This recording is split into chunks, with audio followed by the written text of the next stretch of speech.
अस्सलाम वालेकुम। आज हम बात करेंगे इकोनॉमिक में।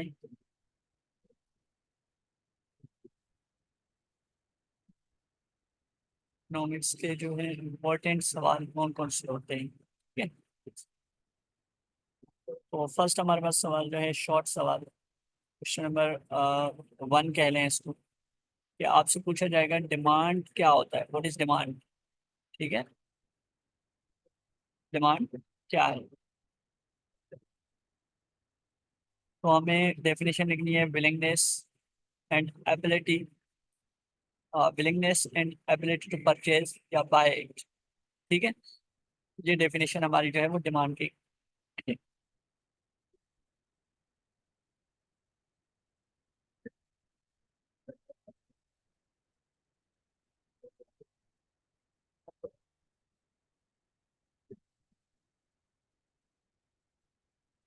दूसरा जो सवाल है वो मोस्ट इम्पोर्टेंट सवाल है।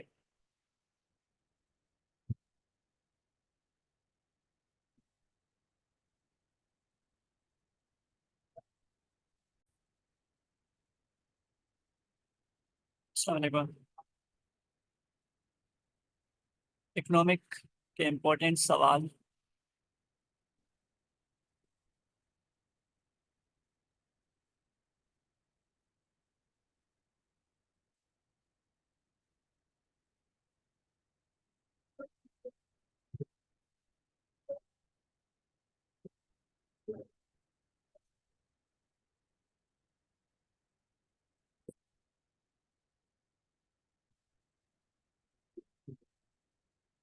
ओके बेटा, आज हम स्टार्ट करेंगे इकोनॉमिक के इम्पोर्टेंट और short question answers and long.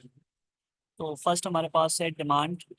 ठीक है, डिमांड क्या होती है। तो डिमांड, डिफाइन डिमांड, जब भी सवाल आ जाएगा आपके पास तो आपके दो पॉइंट्स लिखने हैं, willingness to buy that things at a particular price and having ability और purchasing power to buy it.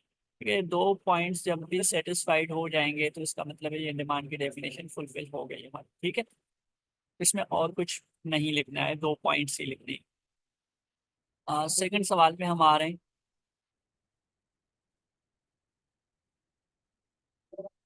ये मोस्ट इम्पोर्टेंट सवाल है, difference between change in demand and change in quantity demand. ठीक है, हम चेंज को अगर नहीं भी लिखें तो हम इसको बोलेंगे कि भाई डिमांड क्या होती है और क्वांटिटी डिमांड क्या होती है। ठीक है, क्वांटिटी डिमांड और डिमांड में क्या फ़र्क है। तो इसमें हमारे पास जो है ऑल फैक्टर्स, ये हम क्वांटिटी डिमांड की डेफिनेशन आपको बता रहे हैं। ठीक है, ऑल फैक्टर्स कांस्टेंट। ठीक है, all factors constant, for example season है आपके पास, इनकम है आपके पास, सब्स्टिट्यूट गुड्स, इन फैक्टर्स को हम क्या रखेंगे, कांस्टेंट रखेंगे। ये चेंज नहीं होंगे, यानी कि सीजन भी आपका चेंज नहीं हो रहा है, आ, और आपके पास इनकम भी आपका चेंज नहीं हो रहा है, सब्स्टिट्यूट भी आपका चेंज नहीं हो रहा है। ठीक है, ये फैक्टर्स जितने भी हैं ये कांस्टेंट रहेंगे आपके पास। जस्ट हम बात करेंगे change in quantity demand due to change in price is called quantity demanded. इसका मतलब ये हुआ कि हमें डेफिनेशन में क्या लिखना है, all factors are constant, just price change हो रही है। ठीक है, change in quantity demand due to change in price. ठीक है, चेंज इन प्राइस जब होगी हमारे पास तो हम उसको क्या बोलेंगे, क्वांटिटी डिमांड। ठीक है, डिमांड नहीं बोलेंगे। सही है। अच्छा, नीचे हमने लिखा कि भाई जो है हमारे पास main prices increases, quantity demand will decreases. ठीक है, प्राइस आपकी किसी भी चीज़ की क्या हो जाए, इंक्रीज हो जाए, तो क्वांटिटी डिमांड क्या होती है, प्राइस इंक्रीज हो जाए, क्वांटिटी डिमांड आपकी क्या हो जाएगी, डिक्रीज हो जाएगी। सही है। इसी तरह से व्हेन प्राइसेस डिक्रीजेस, प्राइस आपकी क्या हो रही है, डिक्रीज हो रही है, तो आपकी क्वांटिटी डिमांड क्या होगी, डिक्रीज हो। Price decreases, quantity demand will increases, यहाँ पे आपके पास इंक्रीजेस आप लिखेंगे। सही है, यहाँ पे आप लिखेंगे इंक्रीजेस। ठीक हो गया। अच्छा, उसके बाद हमारे पास है there is a inverse relationship और negative relationship between quantity demand and prices. Prices और क्वांटिटी डिमांड में क्या होता है, नेगेटिव रिलेशन। ठीक है। If prices decreases quantity demand increases this is known as expansion. If prices increases quantity demand decreases this is known as a contraction. ये हमें लिखना है, कॉन्ट्रैक्शन किसको बोलते हैं और एक्सपेंशन किसको बोलते हैं। ठीक है, एक्सपेंशन जो हमारी होगी वो चेंज इन प्राइस की वजह से होगी। ठीक है, और कॉन्ट्रैक्शन जो होगा हमारे चेंज इन प्राइस की वजह से होगा। इंक्रीज और डिक्रीज का वर्ड यूज नहीं करेंगे जब हमसे क्या पूछ रहा है, क्वांटिटी डिमांड पूछ रहा है। ठीक है, इसी तरह से मूवमेंट अलोंग द कर्व होगा। सही है, मूवमेंट अलोंग द कर्व। अब हमारे पास हमें शेड्यूल बनाना होगा। शेड्यूल में क्या होता है कि आपके पास एक प्राइस है, फॉर एग्जांपल आपके पास 10 रुपये प्राइस है, फिर 20 प्राइस है, 30 प्राइस है, 40 प्राइस है। ये आपके पास प्राइसेस है।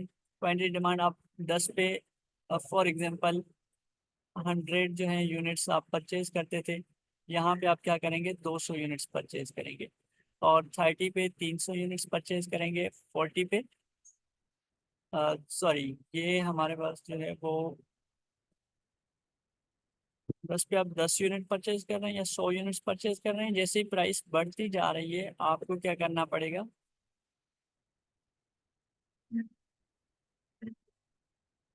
फॉर एग्जांपल 10 पे आपकी 10 रुपए की क्वांटिटी डिमांड है, 20 पे आपकी कम हो जाएगी, 5 हो जाएगी, और यहाँ पे 2 हो जाएगी, यहाँ पे 1 हो जाएगी। ठीक है, जैसे जैसे प्राइसेस बढ़ेगी, प्राइसेस बढ़ती जा रही है तो क्वांटिटी डिमांड क्या होती जा रही है, डिक्रीज हो रही है। ठीक है, अब हमने क्या करना है, ग्राफ बनाना है। तो ग्राफ हमारा इस तरह से बनेगा, वाई एक्सिस और एक्स एक्सिस। ठीक है, क्वांटिटी डिमांड का ग्राफ बना रहे हैं, यहाँ पे हम लिखेंगे क्यू डी। और जैसे ही हमारी प्राइस ऊपर होगी तो क्वांटिटी डिमांड हमारी कम होगी, जैसे ही प्राइसेस कम होगी क्वांटिटी डिमांड हमारी बढ़ती जाएगी। इसी ग्राफ को आपने यहाँ से लिखना है। आपकी जब 10 प्राइस है, आप कितने यूनिट्स परचेज कर रहे हैं, 10 पे 100 यूनिट्स परचेज कर रहे हैं, फिर 20 प्राइस हो गई, फिर 30 प्राइस हो गई। 10 पे आपके पास कितने यूनिट्स थे, 100 यूनिट था। और उसके बाद आपके पास सॉरी 10 यूनिट्स थे 10 रुपए में, फिर आपके पास 5 यूनिट्स हो गए, फिर आपके पास 2 यूनिट्स हो गए, फिर आपके पास 1 यूनिट हो गई। तो ये क्वांटिटी डिमांड का ग्राफ बन जाएगा। अच्छा, ग्राफ को एक्सप्लेन करना है, एक्सप्लेन कैसे करेंगे, हम एक्सप्लेन ये करेंगे भाई जब भी प्राइस, जब आपके पास when price was 10 rupees, quantity demanded was 10। when prices increases, when prices increases from 10 to 20, quantity demanded has decreases from 10 to 5 rupees, 5 units. ठीक है, ये आपकी एक्सप्लेनेशन इस तरह से हो जाएगी।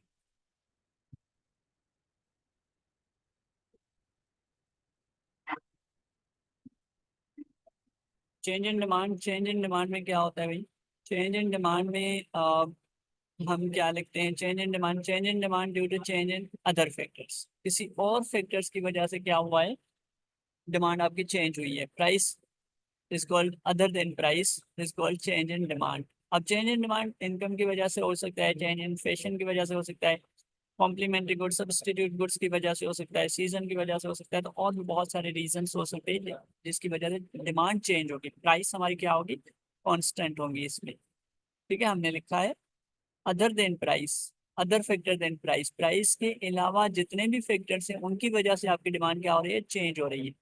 तो ये लाजमी सवाल आएगा कि डिमांड और क्वांटिटी डिमांड में फर्क पूछेगा आपसे। ठीक है, अच्छा इसमें क्या होगा आपके पास, डिमांड का कर्व जो बनेगा वो यूं बनेगा। ठीक है, ये हो जाएगा डिमांड D1 है आपके पास, अगर यहाँ पे शिफ्ट हुआ तो ये D2 हो जाएगा हमारे पास, अगर कम हुआ तो डिक्रीज हुआ तो इधर आ जाएगा। ठीक है, ये D1 है, ये D2 है, ये D1। ये आपकी डिमांड क्या हो रही है, बढ़ रही है, और ये डिमांड क्या हो रही है, कम हो रही है। ठीक है, तो इस तरह से आपको शेड्यूल करना है। और एक्सप्लेनेशन में आपको लिखना है कि when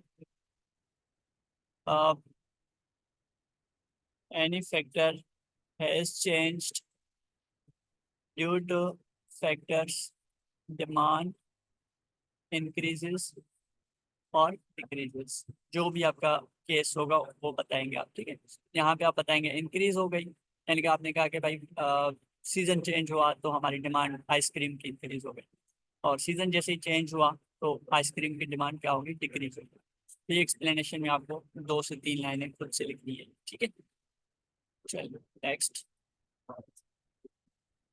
theory of supply, law of supply. ठीक है, अब ये देखें, the quantity of goods which is offered for sale, sale के लिए at a given price in a specific period of time, इसको लॉ ऑफ सप्लाई कहते हैं या सप्लाई कहते हैं, जिसमें प्राइस की बात आती है। अगर अदर देन प्राइस, किसी और फैक्टर्स की वजह से आपके क्या सप्लाई जो है वो चेंज हो जाए, तो उसको हम क्या बोलते हैं, जस्ट सप्लाई कहते हैं। ठीक है, जिस तरह से हम डिमांड कह रहे थे, इस तरह से हम सप्लाई उसको कहेंगे अदर फैक्टर्स की वजह से। अदर फैक्टर्स की वजह से होगा तो सप्लाई हो जाएगा, और सप्लाई प्राइस की वजह से होगा तो क्वांटिटी सप्लाई हो जाएगा, क्यू एस इसको लिख देते हैं। ठीक है, क्यू एस। अच्छा, बाकी चीज़ें सेम हो जाएंगी इसमें। आपको पहले से पता है कि ग्राफ इसका यूं बनता है, सप्लाई का अपवर्ड हो जाएगा, ये वाई एक्सिस है, ये एक्स एक्सिस है, यहाँ पे यूनिट्स होंगे आपके, यहाँ पे प्राइस होगी। प्राइस जैसे बढ़ती जाएगी सप्लाई आपकी बढ़ती जाएगी, ये सप्लाई आपकी बढ़ती जा रही है। ठीक है, अच्छा इसी तरह से इसकी एक्सप्लेनेशन हम सेम लिखेंगे। एक्सप्लेनेशन में क्या लिखना है कि when prices increases quantity supply increases, when prices decreases quantity supply was decreases. फिर आपको बताना है कि आपने जो भी शेड्यूल बनाया होगा, फॉर एग्जांपल ये शेड्यूल बनाया था प्राइस और क्वांटिटी सप्लाई का, आपने कहा 10 है, 20 है, अब 10 पे 100 यूनिट्स दे रहे थे, 20 पे 200 यूनिट्स देंगे, 30 पे हम 300 यूनिट्स देंगे। तो ये क्या हो रहा है असल में, ये पॉजिटिव रिलेशन है। ठीक है, ये पॉजिटिव रिलेशन है, इवन था, कम था, प्राइस कम थी तो यूनिट्स कम थे, प्राइस जैसे ही बढ़ गई तो यूनिट्स भी बढ़ा दिए, प्राइस यहाँ पे आ गई तो यूनिट्स भी हमने बढ़ा दी। ठीक है, तो इसका पॉजिटिव रिलेशनशिप होता है प्राइस और क्वांटिटी डिमांड का।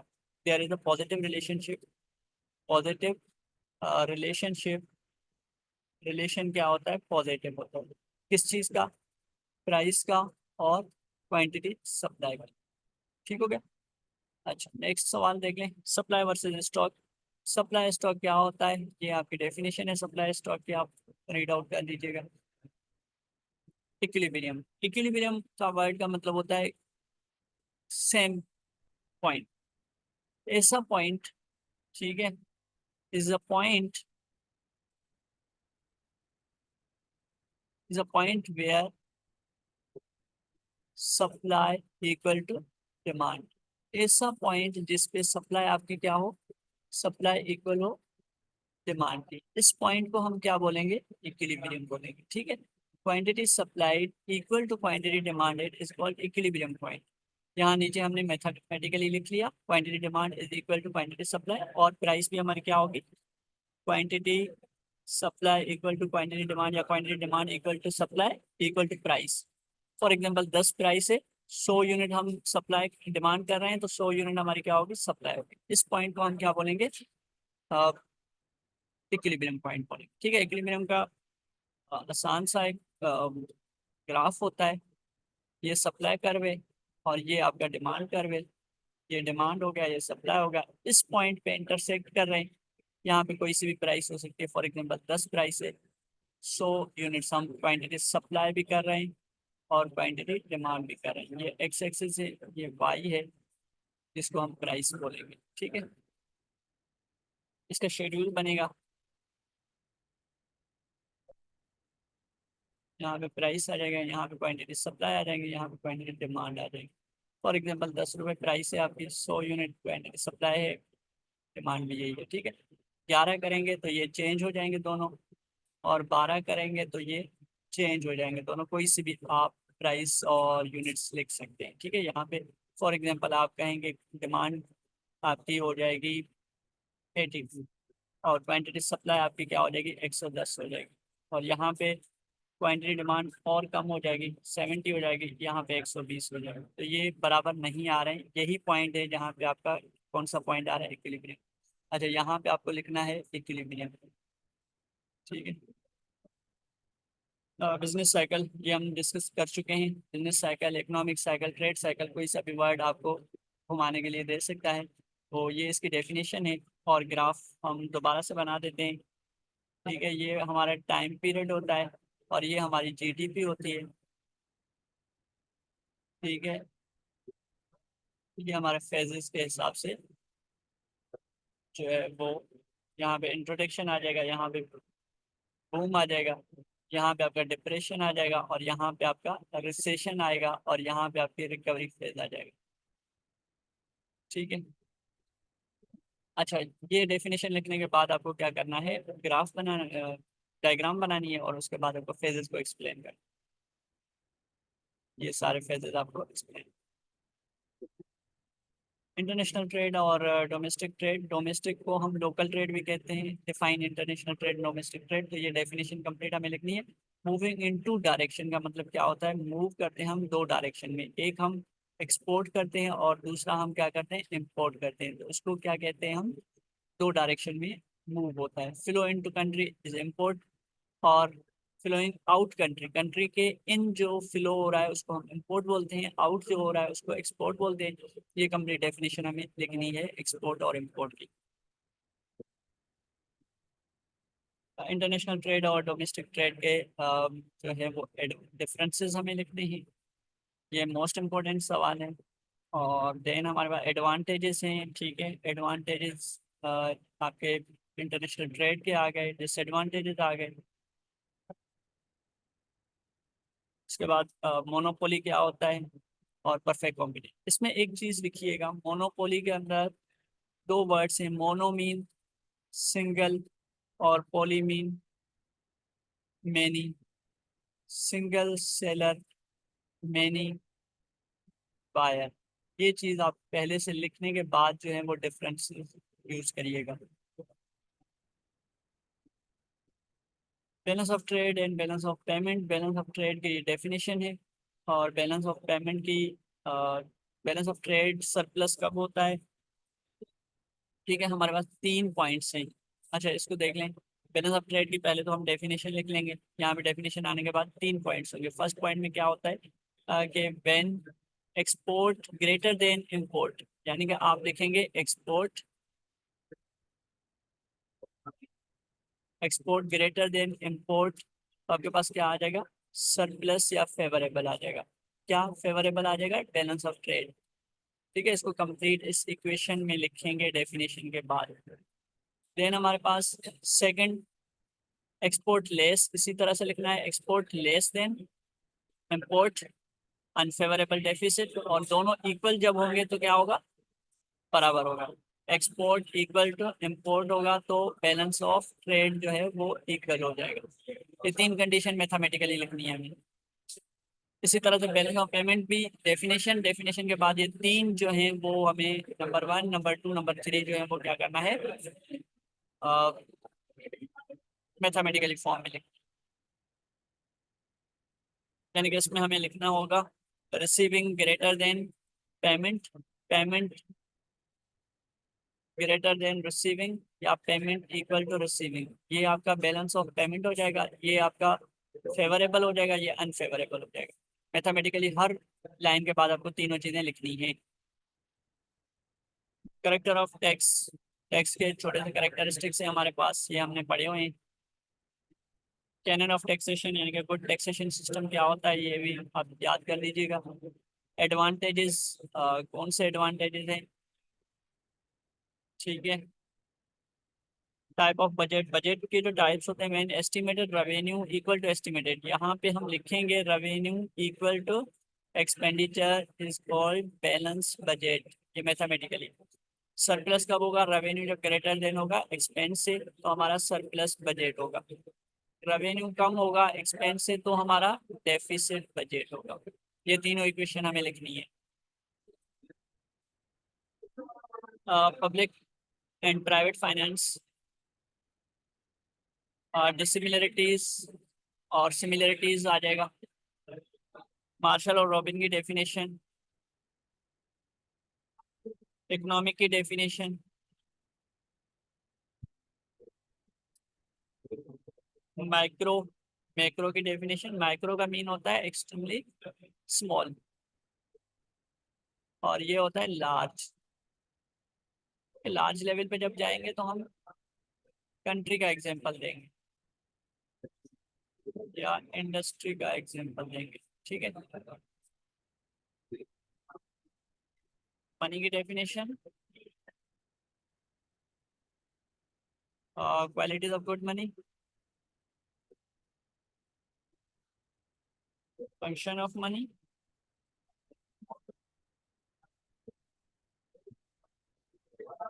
फिक्स कॉस्ट वेरिएबल कॉस्ट का डिफरेंस लाजमी आएगा, रिटर्न के नाम या इसको डिग्रीज भी कहा जाता है, मार्जिनल यूटिलिटी, टोटल यूटिलिटी और name of the degrees of elasticity के डिग्री होती हैं। स्टॉक वर्सेस सप्लाई हम पहले भी कर चुके हैं, वहां से डेफिनेशन देख लें या यहाँ से डिफरेंसेस देख लीजिएगा। Utility and usefulness short question है, ये आएगा, ठीक है। अच्छा, यूटिलिटी वर्ड का मतलब होता है सेटिस्फेक्शन। जब भी सवाल स्टार्ट करें उसका कोई भी टर्म का मतलब है तो वो सिंपल आगे बराबर दे के या एरो दे के लिखना होगा लाजमी, ठीक है। यूजफुलनेस या हम यहाँ लिख सकते हैं demerit goods, demerit goods. Change in demand, change in quantity demand, ये ऊपर हम पढ़ के आए हैं। अब ये change in demand due to other factors, ये प्राइस की वजह से होता है। अदर फैक्ट कांस्टेंट होते हैं, यहाँ पे जो है वो प्राइस आपकी कांस्टेंट होती है।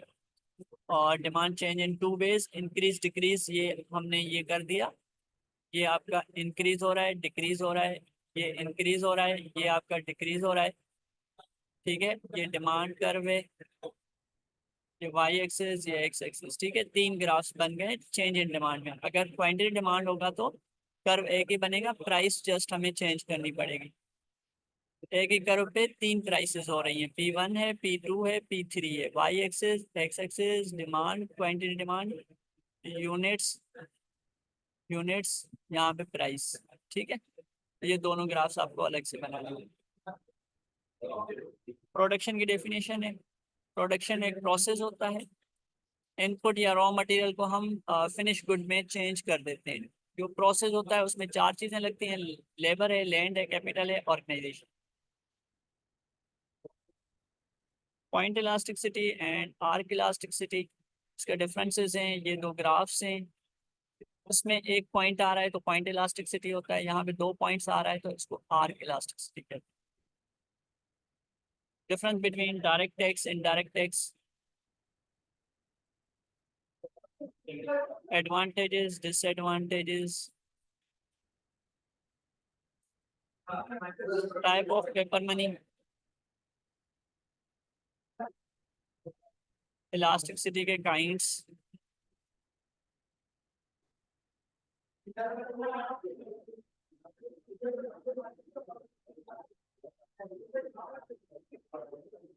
डिटरमाइन प्राइस या मार्केट इक्विलिब्रियम, जो हमने पहले डिस्कस कर लिया था वो ये आप कंप्लीट कर सकते हैं, ठीक है। Law of diminishing marginal utility, law of equimarginal utility, law of substitute भी इसको कहते हैं। National income, concept of national income के कॉन्सेप्ट हैं, जीडीपी है, जीएनपी है, पीआई है, डिस्पोजेबल पर्सनल इनकम है या पर कैपिटल। ये जितने भी सवाल हैं ये इम्पोर्टेंट है, तो इनको आप नोट से देख लीजिएगा, याद कर लीजिएगा, तो आपका पेपर अच्छा हो जाएगा, ठीक है। Thank you.